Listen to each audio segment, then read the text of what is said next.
Törtüm bur yangrar köyü, 30 oğul sadası. Esirlerden kalgan bizge ecdadımız mirası. Hikayeler üzülmez, öçmez dilden eğmesi. Meşrep elinin meclisi, birlik tikleş bezmesi. Halkın medeniyet körküsü meşrep, ehlak ve adalet namayendisi meşrep.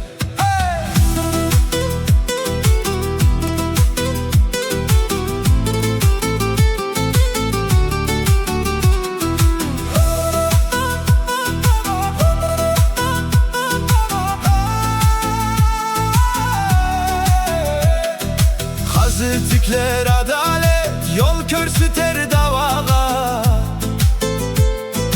Başşap tutup intizam edip saklar sorunda. Yiğit beşi başlar sorun, dostluk kurup barıda. Nakşa usul cöride, köngül uçar kök asmanda. Köngüllerini kalipge ulaysan meşrep, ömlük ve hürlükni küyleysan meşrep.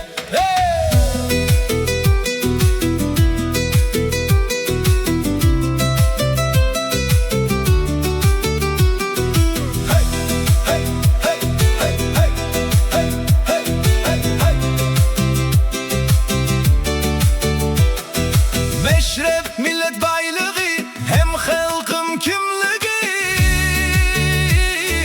Tergipler adalet ve kavim edep ahlaki. Körsüter özgige halkım köngül tüzligi. Ulgutar hürlük isti, hem de elinin birliği. Meşrep sen bir çırak, öçmegen zamanlarda. Senin bileni yutmegen ecdat izi canlarda.